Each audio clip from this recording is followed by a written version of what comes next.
Hey, it's Big D and Little D here. We're back from our holiday break and with our next edition of our Canucks podcast. To be back. It's a new year. Hopefully, it's better for the Canucks than last year. So let's start with what's going on right now, and everybody seems to think there's a lot of trades that should be happening. Let's talk about some potential trades. Sounds good. Well, there's trades I think that the fans think should happen. There's trades that the management probably think should happen, and then there's trades that we may not even agree with either of those. But I guess obviously Bo Horvat's on the top of that list, right? I mean, that's number one is Bo, and there's a few different destinations that the media's come up with, but Which is realistic for you? What do you think?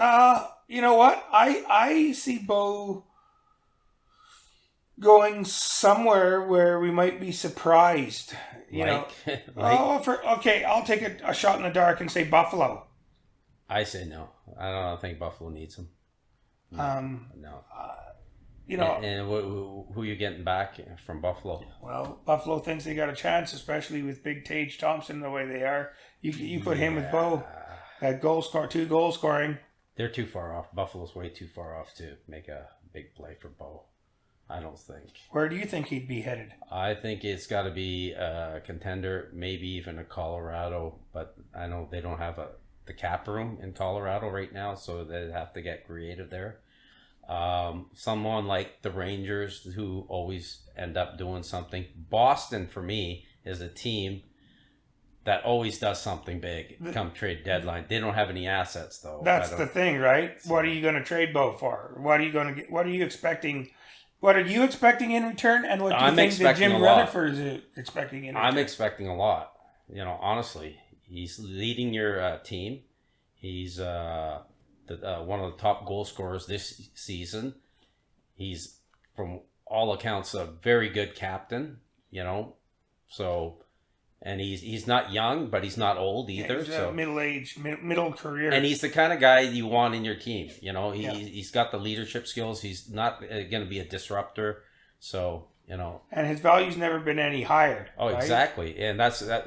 I would love to keep him here, but I don't want to be paying like last year with TJ. Yeah, JT Miller. Yeah, JT Miller, and paying a premium on something that might be a blip. This could be just a 1 year thing for Bo, right? I think he'd be more consistent, but I don't think there's very much more upside to Bo than this. Yeah. I think this is if he can maintain this for a year or two, that'd be great. But I don't expect that. But no, it's. Do you think a team like Tampa or a team like Tampa? I don't think they or Washington would be interested. Washington, I could see that, but who comes back? Yeah, well, that's again. I think Bo will end up somewhere where we're totally shocked. Someplace we don't expect at all. Like Arizona? I don't think so. No. But I mean a contending team. Yeah, I don't know. Maybe. Well, time will tell. But I would be shocked if they make any deal with Bo that doesn't pay back like. Bona fide player plus a couple of very high draft picks or prospects. It's not like Luke Shen, who we're going to go on to next, is being dealt. Yeah. Luke, you're probably you're going to trade him to some team that has a chance so he can win a third Stanley Cup. I think a team like Tampa. He's been there twice exactly. and won 2 They know cups what they there. get with him. So. I don't know if they're going to give up much for him. Well, you're not going to get much for him, but I think if the Canucks, play their cards right, you could get a second round, not a third round, but a second round, maybe even something else. Well, I think a second rounder for him would be great. And, I think so. So again, it's finding that right suitor in the right market, a team that thinks that he could be the difference and put them over, in that next round in the playoffs. My biggest problem with that is lately I've seen him on the third pair D with Travis McDermott. Travis Dermott there, and I think you're lessening his trade value. You got to play him if you want to trade this guy. You got to showcase him with Hughes. that he's a top flight, and guy, all of those guys, both of those guys have played their best hockey together. Exactly. And by putting them on the third pair, yeah, I think you're lessening his trade value. I think that's where coaching and management get together and say, hey, same page. This is what we're doing. This is what we need you to do. To go up to Bruce and say, I know you want to win, but we need you to play this guy, on the first pair D, because we're gonna trade him no matter what. So let's do that. Same thing with Brock Besser, right? Yeah, absolutely. And lately I've seen him. He's on the first power play. Perfect. Yeah. Get him some goals. Get his value up. Playing with Bo Horvat like he's been playing. Get him into the point where people actually see him. Like, don't put him on a third line with somebody like Dries or somebody like that. Yeah, exactly. So, and get his confidence up. And the big thing, the points. Yes, and the big thing with him this year is he's been on so many different lines. But you got to get him. A guy like him has to go to is a different guy to trade for, because the situation has to be right for him, and not just personally, but he has to be with the right line mates in the right situation. This guy's going to produce. See, I would like to see him go to Minnesota, but I'm not sure Minnesota wants him right now. Yeah, no, absolutely, that would be great for him. I think it'd be great for Minnesota, hometown boy. Exactly. No, and but I just think that it would have to be the right team with the rights for him to be effective. It would have to be the right team with the right situation. I think if the Canucks are dead fast in trading him, I would even if you don't get that much return, ship him off to Minnesota. Yeah, I know they're not in the division, but they're in the conference, and still, but you don't see that much in Minnesota much. So there's not much downside. I haven't heard anything about who's into Brock Besser. Yeah, you've heard like quiet. Luke Shan, these guys the Toronto might be interested. With Brock, didn't hear a peep. So I'm not sure what's going on there. So next guy I would say that I've heard things about, never heard anything realistic, is Connor Garland. Yeah, Garland's a guy, again, I like the little guy. He tries hard. He works really, really hard every night. He creates offense, but he has no finish. He just can't score. I think you put him on the right line. Once again, keep him on that same line. You'll see some more finish from him.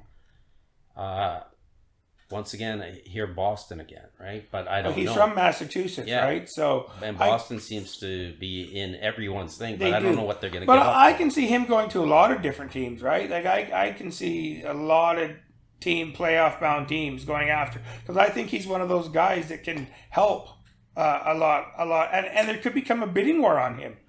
Believe it or not, that little guy. There could be 2 or 3 teams interested in. Could be. I don't see it right now with the season he's had. No, but I still say that teams figure that guy can be a help for them in the playoffs. So I think his salary's a little high for what he's producing. So I don't know about that. So, could be. I mean, have you heard of any teams that actually want him? I haven't. So that's like with Bo, you hear this guy, that guy. With Luke Shen, you hear teams. This guy are in it. These guys have kicked tires on him, whatever. But with Brock Besser and again with Connor Garland, haven't heard much except maybe the old rumor of Boston. Boston, right? Again. So and Boston's in on everything, but what are they going to give up? I have no idea. So, is there anybody else that's on your radar? There's always somebody on my radar on the Canucks to be dealt. You know that. I know it's your Myers. Tyler Myers. Who besides Ottawa, maybe they exchange a bad contract for a bad contract, just to change the scenery. But. Yeah, no, I mean, again, like this, as it is, straight up, this guy's contract, I think the Canucks would have to eat some salary to get rid of him. This is his final year? I believe so. Then, I wouldn't eat much salary on it. So, at the end of the season. Or maybe he has another year I'm not sure on that offhand. But the thing is surprisingly, there are teams that are interested in this guy, and if somebody's interested in him, I make that deal. Well, my feelings on him, and we'll talk about that later. But if you can get rid of him, then if there's any team, because I wouldn't, think there'd be any team interested in the guy, but I think, as a, like a seventh defenseman for the playoffs, a big guy like that, somebody might be interested in him, if they don't have much salary, on the hook for much salary. I could see that. Me personally, I think some teams might be interested in a guy like Hoglander. He's shown that he is up and coming. I think it'd be a mistake if the Canucks gave up on him. Trade but him he's off. cheap. He's really cheap. He's cheap, and he hasn't really hit his potential. But you see it there. Last couple times he's been in the lineup, he's been the workhorse. He's been like what Connor Garland was in Arizona. Yeah. But obviously not what is it called, ratty. No. I know what you mean. So that's a guy that What about a guy down in Abbotsford by the name of Jack Rathbone? Would it be interest in him? I think somebody might, but you're not going to get much because he hasn't been playing in the NHL. That's another situation. If you want to trade a guy like that, bring him up, showcase him, right? If you trade a guy from the minor league, you're going to get a minor league. And again, what is this team looking to shed salary? Are they looking to, again, it comes back to... I think they want to shed some salary. You're not shedding much salary with the last two guys that we talked about. No, you're not. So. That's the thing, right? And making trades for the sake of making trades, I've never been a proponent to that.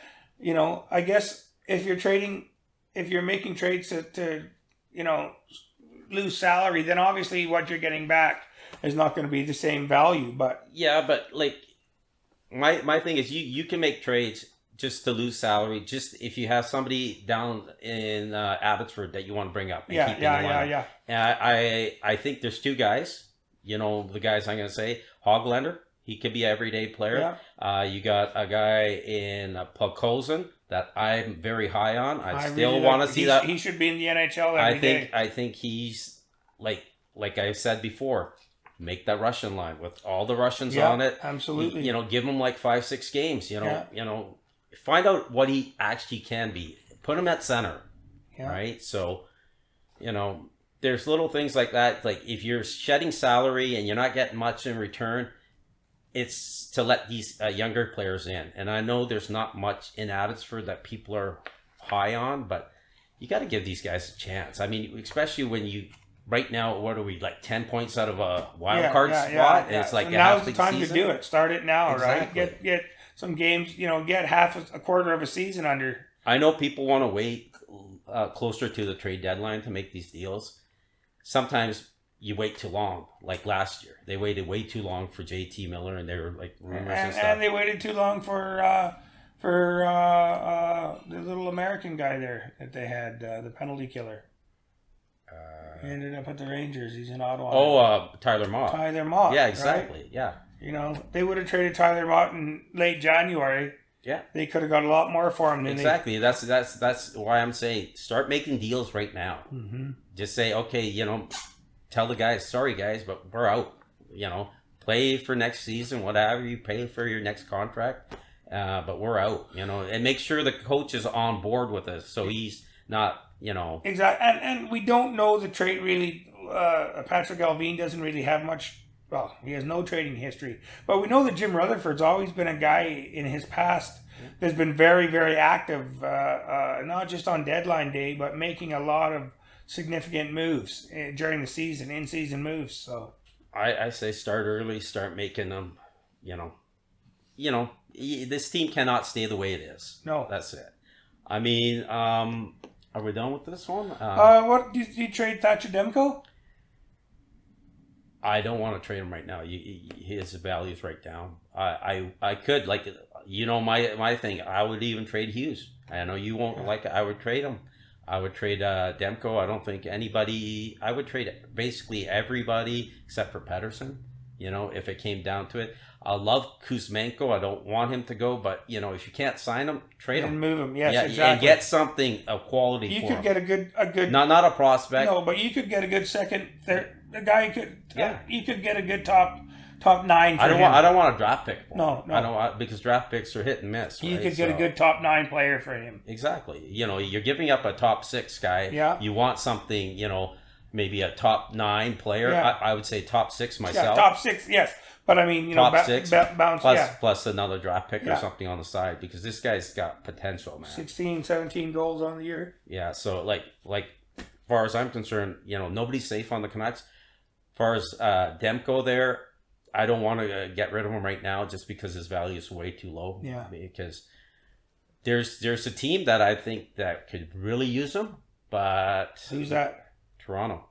Because Toronto, okay, this is my theory. Toronto's everybody, it come late December, early January, they're planning the Stanley Cup route. Yeah. Come mid-January, this is where they take the downturn. Exactly. Every year. And the goaltending goes. Same as in Edmonton, goaltending's an issue. Yeah, every year it's the same thing, and these guys do this all the time, and I'm like, this is the time where I think Dubas is on his last year. Yeah. He's got to make something big, make a big change. Get it? Like if I was going to trade Demko, I'd trade him to Toronto.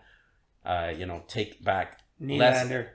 Well, you're gonna have Nylander. You're gonna have to take a goalie in return, just because you can't beat just with guys we got right now. So, obviously you're not gonna take Murray. No, because that's just pointless. So, anyway, enough of that. That's enough of the Leafs. Yeah, enough of the Leafs. Enough of the Canucks there.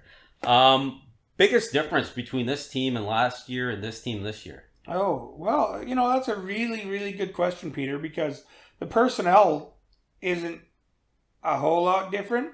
Nope. Especially to start the season. The big thing is they had the goaltending last year. Last year when Bruce took over, they had goaltending, which has single-handedly won games for them last season. Yep. Demko in particular, and this year that it's been the opposite. Goaltending's cost them hockey games. Yeah. Last year when Martin came in, I don't think he lost. Well, he never lost in regulation. He's still doing a great job, but he's not a number 1 goalie. The biggest difference, like you said, Demko has not been very good this year. Yeah. Right? And he's got injured. Maybe that gives him a chance to, rehabilitate, relax a little bit, get into the swing of things again. Maybe comes back, stronger, right? Hopefully he comes back. But I see that as the biggest difference. Oh, yeah. Definitely. And I the other thing I see is when Bruce took over last year, there's this new energy. That bump you get when a new coach takes over. Yeah. I think they're sort of tiring of Bruce right now. They're going through the same thing again and again. They don't have that energy. I think they love the fact Bruce wants to play an offensive type of game, and they're sacrificing their defensive stuff for the offense. And I know this team wasn't built for defense to begin with. And this is not a shot at the defense, which are basically the same as last year. Yeah. It's the offensive guys, not coming back. You know, not doing this, or instead of coming back, team defense. they go for line change. Exactly, covering and back checking. If that defenseman gets caught, making sure you're back there. It's just about being prepared, but also how much you have to want to do that. It has to be. Defense is the hard part of the game for a lot of guys, and they're not willing to pay that price to play defensively. Well, I think at last year when Bruce took over, everybody was like, "Oh, we got to fight for a job as well," right? Yeah, because they're like, "This is going really bad, really fast." And this year, again, the same thing, but they knew they weren't going to change the coach right away. Yeah, they're also thinking, "Oh, we done this again last year. We'll do it again." Yeah, but you got to put hard work in there. No, absolutely, you're dead on there. The other thing I want to say is with JT Miller there. Last year he played the wing with Pettersson. They had the Lotto line. They did a lot of that. He played the wing almost all season. He was at the left side. Exactly. And this year they've been trying him at center, and it really hasn't worked. And they keep going back to it, and it really isn't working. Well, that's one thing Bruce has done this year that he generally hasn't done in the past. Is usually Bruce sticks with the same lines. And all, we talked about it earlier with a guy like, I believe it was Besson, been all over the place. Well, so has Miller. And I think the stats which would prove that Miller's played his best hockey on the wing. He's a winger. He's not a centerman. Yeah, I understand he takes some draws. He hasn't been Yeah. That's another thing about last year is the Canucks were so great on the faceoffs last year, and this year they're decent, but they're nowhere near. And a lot of that is Miller this year hasn't been as good on the draw in the middle, but. Well, I don't mind him taking a few draws. I mean, Patterson's gotten a lot better. He doesn't have to take as many draws. But also, a lot of teams have. Jerome McGinley took faceoffs for years as a wing, and he played the wing. Yeah, Besser's not bad at taking faceoffs either, right? But I still think he needs to be on the wing. I think the last couple games he's played on the wing, he's played a lot better. He's looked a lot better. Yeah. And defensively, he has a different role playing on the wing than he does at center too, right? Like center's a. It's more complicated. You got more stuff to do. You got to distribute it on the wing. You just take it and go to the net, take a shot. Especially defensively, right? Yeah. You know, up and down your wing. Yeah, that's it. I mean, other than that, I mean, also I think this year management made a few deals and they wanted those players in. Mm-hmm. I think, and especially on the defensive side. Yeah. And it's been a rotating, thing in the defense. Yeah, it's like you got Burrows in there, you got Stillman in there one day, and then you got McDermott, right? Dermott there, and there's no consistency. You had Pullman till he got injured, and then halfway through the game, changing your D pairings. No, exactly. And again, that's unlike Bruce has always been a guy that stuck with what worked.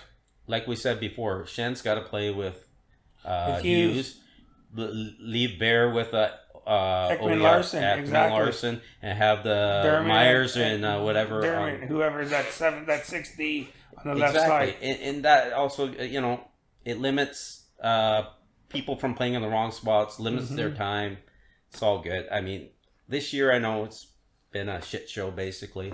You got a couple games, you're like, okay, they're finally figuring it out, and then they go back to revert back to. Yeah, so, basically, I think expectations were so high. I think way too high. I think people got caught up in it, and they're forcing things on the offensive side and neglecting things on the defensive side. I think it's like that in most Canadian markets where expectations are way too high, and you'll never, if you don't win a Stanley Cup, you're gonna, it was a bad year. Well, that's put on by fans, that's by media, that's by the front office of a team.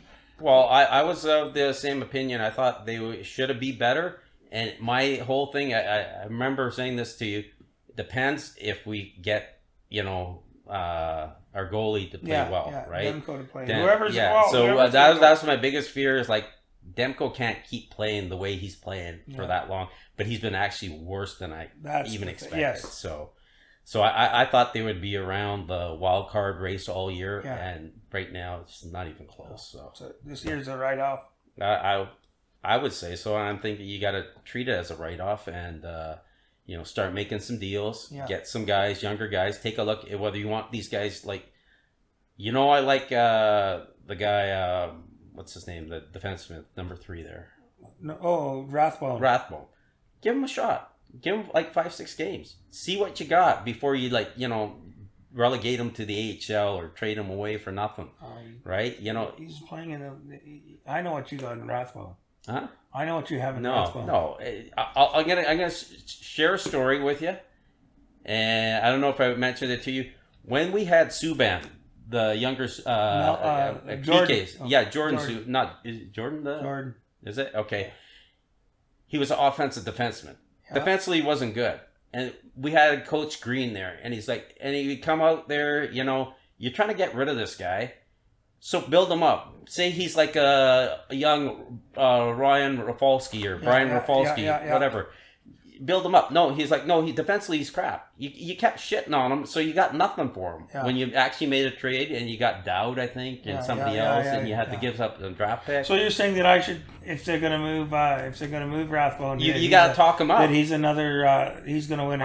No, you got to give him a shot in the NHL. Like, did Subban ever get a shot in the NHL? Never, not a chance. Didn't like him. Coach didn't like him. That's where management and the coaching got to get together and say, hey, You don't like them, we don't like them. Yeah. Let's just build them up. We'll get rid of them for you. Yeah. Right. But they're not doing that. But all right, forget about that. So, you got something to say about somebody? You want to go off on a rant? Or Yeah, something? I've been waiting to go off on a rant. All right. On my boy, big Mr. Tyler Myers. This guy's, in my mind, is, at best a 6 or a 7 in the NHL. He's big. Well, he's not big. He's tall. He's gangly. He puts up virtually, you get no offense out of him. He's not physical, and when he tries to play physical, he takes penalties, and he's an awful defensive player. So what does this guy bring? What skill set does this guy bring? How does he help his team win? I don't get it. He's was a first round pick.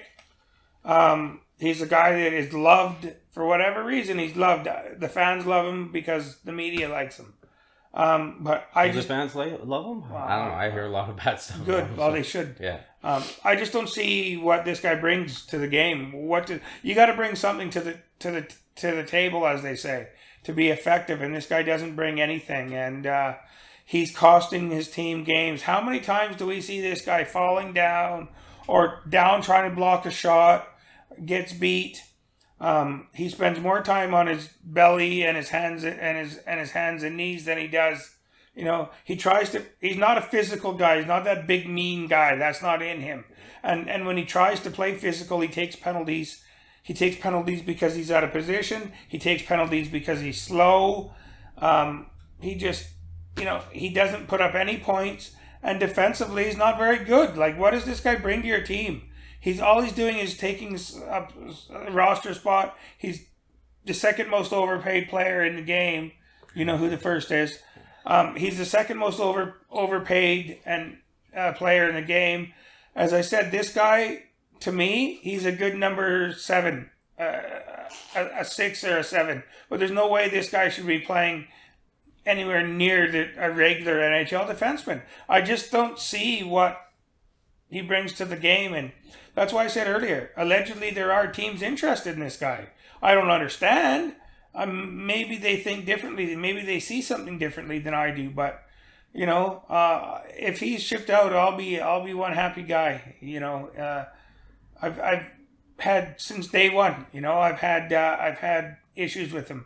He reminds me, and not physically, but another defenseman the Canucks had that was beloved was Dan Hamhuis.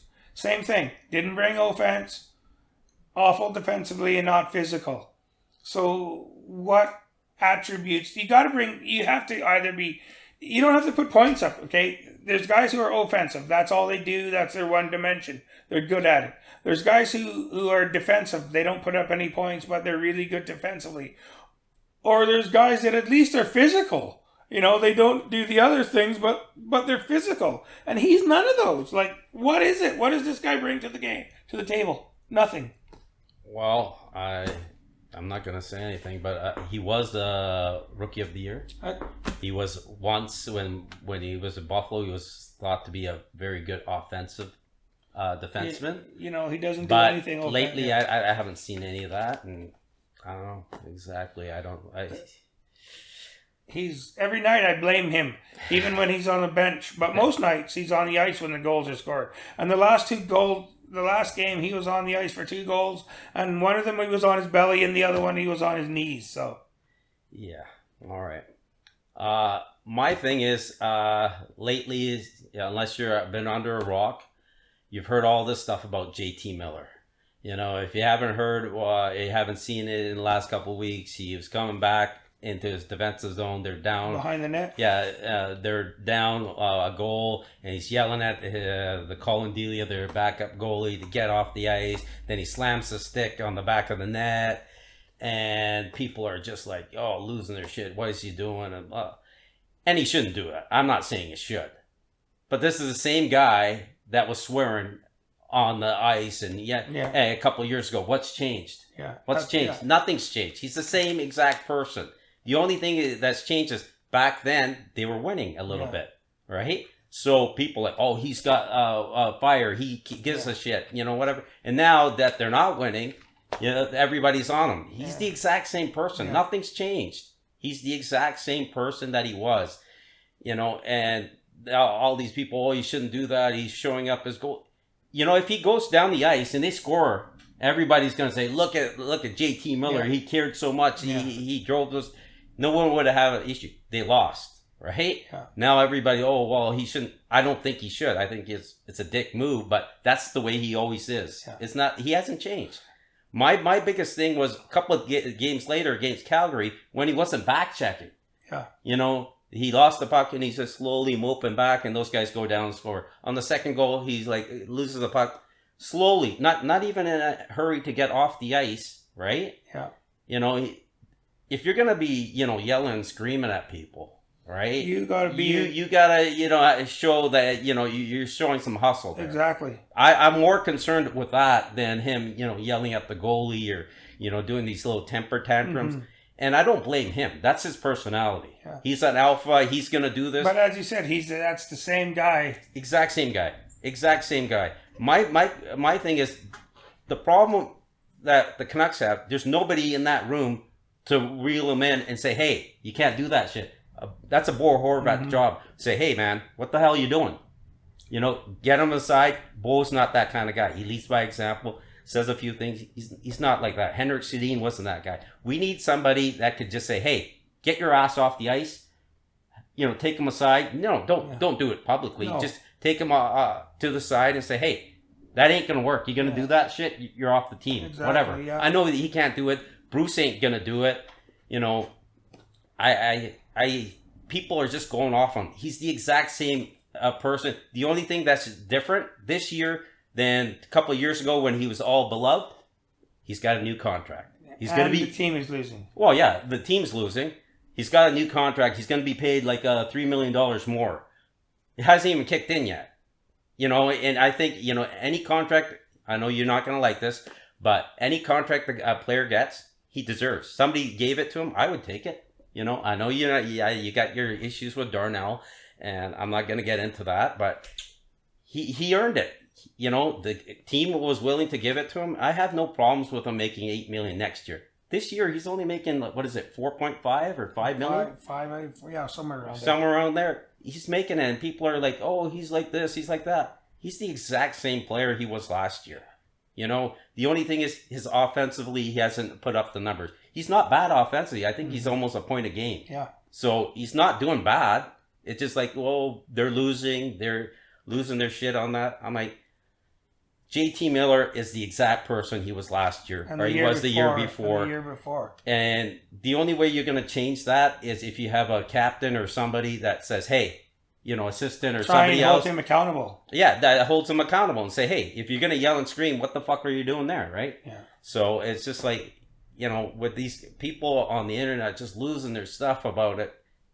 Yeah, that's a dick move, yelling at their backup, But then again, the goalie can't be going to the bench because JT, the coach has got to call him over. Exactly. So it's not the goalie's fault. Yeah, JT's in the wrong there, but it's the same thing. He's the same person. So when people get bent out of shape over that, I shake my head and I'm like, it's the same guy. Yeah. Nothing's changed. He's the exact same person.